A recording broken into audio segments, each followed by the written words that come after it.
បាទសួស្តីបងប្អូនទាំងអស់គ្នាអញ្ចឹងថ្ងៃនេះគឺជួបវីដេអូខ្ញុំថ្មីមួយទៀតបងប្អូនថ្ងៃនេះខ្ញុំនឹងមកនិយាយតាក់ទងជាមួយនឹងការជ្រើសរើសបាគោដែលយើងត្រូវ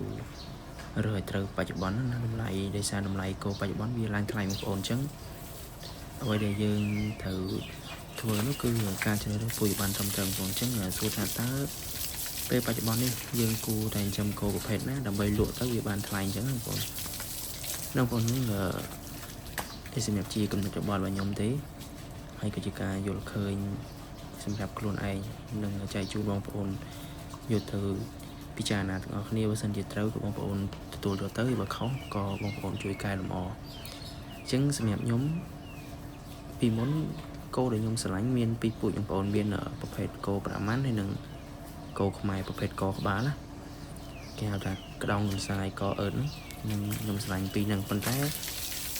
យៈពេលកន្លងមកនេះប្រហែលឆ្នាំដែលយើងចាំនេះវាឃើញថាតម្លៃគោវាចាប់ដើមចុះ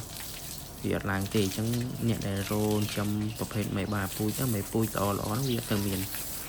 អញ្ចឹងខ្ញុំក៏បង្ខំចិត្តមួយរយៈមុនហ្នឹងគឺខ្ញុំប្រកាសទៅជាមួយប្រាម៉ាន់ទេហើយគោខ្ញុំនេះមានប្រាម៉ាន់ខ្លះហើយមានមេខ្សែខ្លះក៏ប៉ុន្តែបច្ចុប្បន្ននេះតម្លៃគោវាចាប់ដើមឡើងវិញបងប្អូនអញ្ចឹងអ្វីដែលយើងត្រូវជ្រើសរើសគឺយើងត្រូវជ្រើសរើសពូជយ៉ាងណាដើម្បីឲ្យត្រូវជាមួយនឹងការចូលចិត្តរបស់ប្រជាកសិកររបស់ខ្មែរយើងអញ្ចឹងប្រជាកសិករខ្មែរយើងជាពិសេសអ៊ំចាស់ឬក៏អ្នកលេងគោដែលគាត់នៅតែស្រឡាញ់នៅតែចិញ្ចឹមហ្នឹង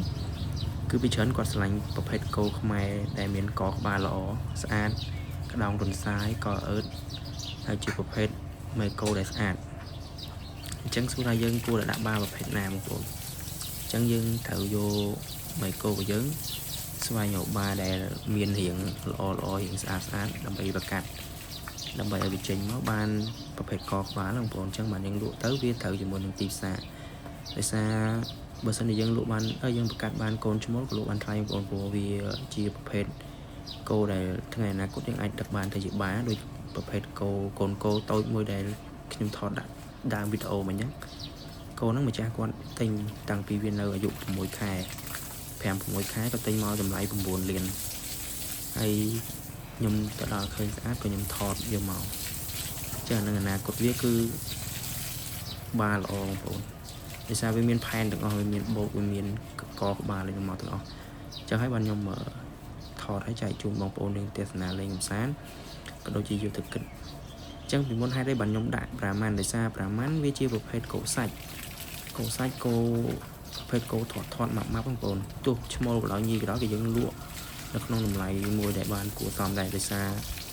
កាលណាយើងលក់គោក្នុងគោពេលពីមុនវាតម្លៃថោកអញ្ចឹងយើងប្រកាសយកប្រភេទកក្បាលក៏វាលក់អត់សូវបានថ្លៃទេដោយសារសិនអ្នកទិញទេអញ្ចឹងគេត្រូវការគោគីឡូគឺប្រភេទគោប្រាម៉ាន់នេះគឺវាត្រូវបងប្អូនចឹងហើយបានខ្ញុំប្រកាសប្រាម៉ាន់ពីមុនណាក៏ប៉ុន្តែឥឡូវនេះដោយសារគោឡើងថ្លៃអញ្ចឹងខ្ញុំក៏ចាប់ផ្ដើមបដូរផ្នត់កំណត់មកចង់ប្រកាសជាមួយនឹងប្រភេទគោកក្បាលលេងគឺប្រភេទគោខ្មែរយើងចឹងបងប្អូនចឹងវីដេអូនេះគឺចង់ផ្ដោតសំខាន់ទៅលើបងប្អូនយើងប្រកាសគោដោយសារយើងចាំមេ4-5អញ្ចឹងយើងគួរតែជ្រើសបាណាដែលល្អហើយបាដែលល្អแล้วអត់ពិបាកទេបងប្អូនតាមភូមិខ្លះក៏នៅមានបាគោល្បីដែរឲ្យកូនស្អាតហើយមួយទៀតគឺប្រភេទគាត់អ្នកប្រកាសតាមសិប្បនិមិត្តអ្នកប្រកាសសិប្បនិមិត្តបច្ចុប្បន្ននេះក៏មាននេះដែរបងប្អូនក៏មានទឹកស្ពែមរបស់បាខ្មែរយើងដែរមានបាល្បីដែរអញ្ចឹងយើងអត់ពិបាកទេឥឡូវនេះយើងស្រួលណាស់អញ្ចឹងបងប្អូនអាចផ្លាស់ប្ដូរមកប្រកាសបែបខ្មែរយើងដាក់គោខ្មែរយើងហើយយើងហើបាឲ្យថ្លៃតិចទៅពីព្រោះយើងចាំរយៈពេល1ឆ្នាំដូចគ្នាពោ9ខែហើយមកយើងចាំបានធំទៀតអញ្ចឹងបើយើងដាក់បាស្ទើបាអន់បាត្រូវជាមួយនឹងទីផ្សារលក់បានថ្លៃទេតែបើយើងប្រកាសត្រូវយើងបានកូនល្អយើងចំណាយពេលដូចគ្នាយើងចំណាយលុយប្រកាសរៀងថ្លៃបន្តិចប៉ុន្តែលទ្ធផលដែលយើងទទួលបានគឺវាគុណនឹង2គុណនឹង3ជាមួយនឹងគោដែលយើងប្រកាសអត់ត្រូវជាមួយនឹងទីផ្សារបច្ចុប្បន្នបងប្អូនបងប្អូនចឹងវីដេអូនេះគឺខ្ញុំមានប៉ុណ្ណឹងទេបងប្អូនហើយចំពោះការគិតរបស់បងប្អូនបែបណាឬក៏គិតថាខ្ញុំនិយាយទៅវា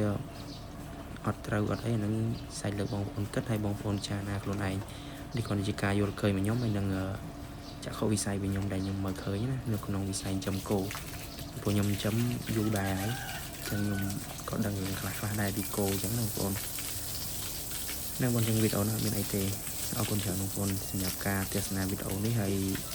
ចំពោះ channel នេះគឺខ្ញុំចាប់ផ្ដើមថតវីដេអូឡើងវិញបងប្អូនចឹងបងប្អូនអាចចុច Subscribe Channel YouTube ខ្ញុំម្នាក់មួយដើម្បីទទួលបានវីដេអូថ្មីៗទៀតទាក់ទងជាមួយនឹងការចិញ្ចឹមសត្វក៏ដូចជាការចិញ្ចឹមគោទាំងផ្សេងៗទៀតអញ្ចឹងបងប្អូនចឹងខ្ញុំនឹងព្យាយាមថតវីដេអូបានច្រើនសម្រាប់បងប្អូនទស្សនាលេងកម្សាន្តក៏ដូចជាចំណេះដឹងចែករំលែកចំណេះដឹងឬក៏បទពិសោធន៍ផ្សេងៗដែលខ្ញុំមានជាមួយនឹងគោនេះដើម្បីបងប្អូនបានទស្សនាទាំងអស់គ្នានឹងបន្តវីដេអូវាបន្ទាប់មួយទៀតគោនេះគឺស្អាតណាស់នឹងគាត់តែង9 6ខែទេ